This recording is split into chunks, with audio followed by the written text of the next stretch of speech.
Daszbur, koledzy i koleżanki, witam w kolejnym odcinku. Dzisiaj wybrałem się typowo za dzikiem. Wpisałem się na takie łowisko głównie leśne. Co prawda jest tutaj część w tym łowisku łąk i uprawy wierzby energetycznej, ale widziałem, że łąki są całe, więc bardziej się skupię. Będę szedł wzdłuż linii lasu i wypatrywał może jakichś dzików na dębach, które sobie będą żerowały na żołędziach. Jest dosyć zimno, znacznie zimniej niż zapowiadali się. Nie spodziewałem, jestem dosyć cienko ubrany, więc zaraz idę do samochodu, jeszcze wrzucę na siebie jakąś warstwę pod spód i kurtkę, załaduję broń i możemy ruszać. Pospaceruję trochę dzisiaj, będę polował wyłącznie z podchodu. Mam nadzieję, że uda mi się na coś wejść, a jak nie, to przynajmniej sobie odpocznę, zresetuje się głowa, taki nocny spacer. Zawsze pomaga mi się gdzieś odprężyć, wyciszyć. Wtedy te zmysły zawsze fajnie tak pracują. Jedno z moich ulubionych polowań właśnie w ten sposób. Zawsze lubię dużo chodzić, jak poluję. Rzadko siadam na jakiejś zwyżce czy ambonie. Raczej zawsze staram się tego dzika wypracować, wychodzić. Także zobaczymy, co dzisiaj Hubert czy nam podarzy, czy nie. Do zobaczenia później, Daszbur. Początek tej nocy nie zapowiadał się najlepiej. Przez pierwsze 2 kilometry marszu nie spotkałem dosłownie nic. Ani śladu życia. Dopiero po jakimś czasie minąłem się z łanią i cielakiem schodzącymi z łąki do lasu. Przeszły przez pierwszą kępę drzew i zniknęły z pola widzenia, przechodząc przez rów melioracyjny. Na strzelanie leni jeszcze przyjdzie pora. W tym obwodzie plan na łanie i cielaki dopiero co został napoczęty. Zatoczyłem więc koło i ruszyłem z powrotem inną drogą. Jak się okazało, to był strzał w dziesiątkę. Trafiłem na żerującą watachę dzików.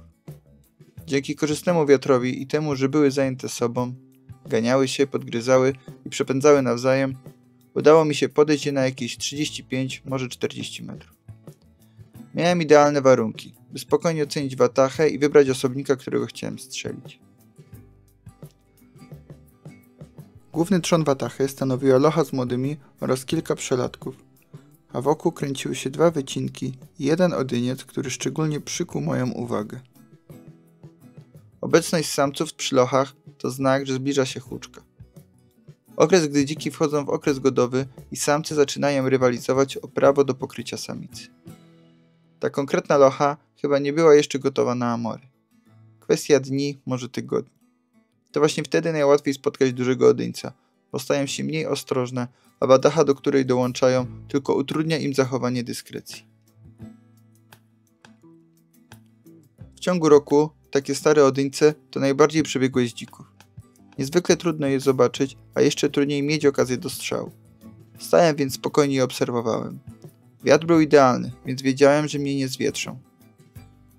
Napawałem się tą chwilą. Zawsze, gdy mam pewność, że zwierzyna mnie nie wyczuje, staram się czekać do końca. Patrzeć, uczyć się ich zachowań i zwyczajów. To pozwala stawać mi się lepszym myśliwym. A może kiedyś będzie mi dane przekazać tę wiedzę mojemu synowi, który postanowi kontynuować tę tradycję rodzinną. Ale wróćmy do polowania. Było już późno i straciłem poczucie czasu. Ręce zaczynały drżeć mi z zimna. Wiedziałem, że nadszedł moment podjęcia decyzji. Trzeba było wybrać tego jednego, który wróci dziś ze mną do domu. Oczywistym założeniem było, że będę strzelał do samca. Niestety największy z nich nie dał mi ani razu czystej sytuacji strzeleckiej. Stał przodem, tyłem albo zlewał się z innymi dziekami. W takiej konfiguracji ryzyko poranienia innego osobnika było zbyt duże. Presja czasu rosła. Odyniec, który był moim celem, oddalił się w głąb lasu poza zasięg obserwacji, a 2 pozostałe wycinki schowały się za drzewami odsunięte od watachy. Wszystko wskazywało na to, że będę musiał wybrać jednego z przelatków.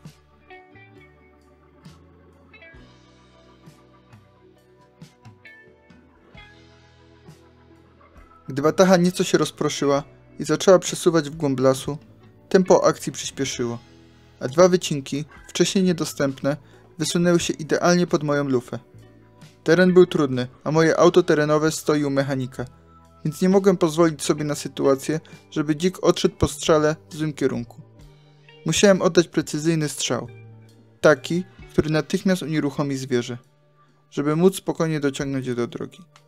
Nie lubię strzelać w ten sposób, ale dystans około 35 metrów znacząco zmniejszał ryzyko błędu. teraz tylko wystarczyło poczekać na dogodny moment i pociągnąć za spust.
No i tak, moi drodzy, udało się upolować dzika.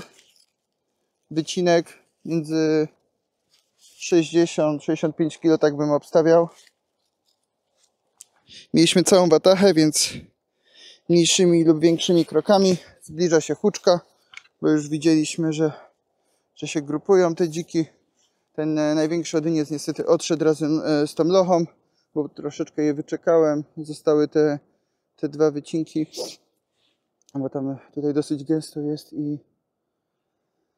no i chciałem, żeby mi się fajnie wystawiły. Wystawił się, czekałem aż podniesie łeb, dlatego strzał na łeb, bo dalej moje auto jest nienaprawione, głowica dalej teraz jest w regeneracji, więc jestem osobówką, nie mogłem sobie pozwolić, żeby on gdzieś w głąb uciekł.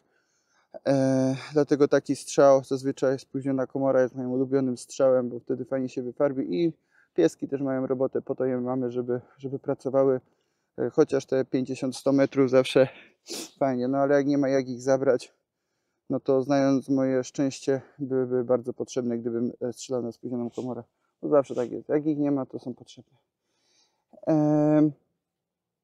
Słuchajcie, Hanel Jager 10 8x57 JS, Pardzik 008 LRF i X-Hawk do tego, czyli wracamy do mojej standardowej broni.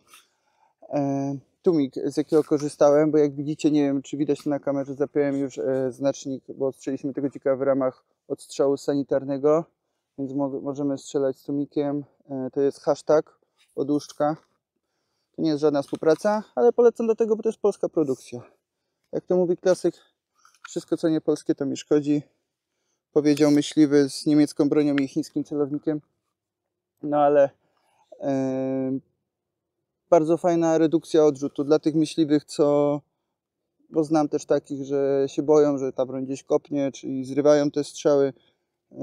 Fajnie, nawet jeśli nie potrzebujecie, żeby te strzały były cichsze, to dla komfortu samego strzelania, ale to też dla waszego zdrowia, tak? Słuch tak nie cierpi, a też się dużo przyjemniej strzela. No co, no mam problem teraz, jestem osobówką, muszę go, no nie załaduję go, muszę dzwonić do kumpla, jest dosyć już późna godzina, przyjedzie tu, też nie ma terenówki, ale może przyjedzie swoim dostawczakiem, na pewno przyjedzie, bo jest w pogotowiu, już na pewno śpi, ale go obudzimy i na pewno pomoże, od tego ma się kolegów. My też zawsze służymy pomocą, pieski szukamy postrzałków, bo lubimy, to też jest fajne, ta kynologia w tej naszej myśliwskiej przygodzie. Jeśli wam się podobało, zapraszam do subskrypcji, do łapek w górę, do komentarzy i ta nowa opcja jeszcze YouTube do tu podbijanie. Nie wiem jeszcze do końca jak to działa, ale możemy przetestować. Jak macie jeszcze chwilę, to zapraszam do tej sekcji na dole. Po prostu zostawcie jakąkolwiek reakcję, to poszerza zasięgi i pomaga się rozwijać kanałowi. W ogóle bardzo dziękuję, bo bardzo fajnie przyjęliście te wszystkie filmy, które dodaję. Bardzo szybko się to rozrasta, nawet nie wiem kiedy już mamy prawie 1000 subskrypcji, może już mamy w momencie, gdy widzicie ten materiał, co jest dla mnie niezmiernym szokiem. Dziękuję, że byliście ze mną i zapraszam do następnych odcinków albo do poprzednich, których jeszcze nie widzieliście. Dashbur.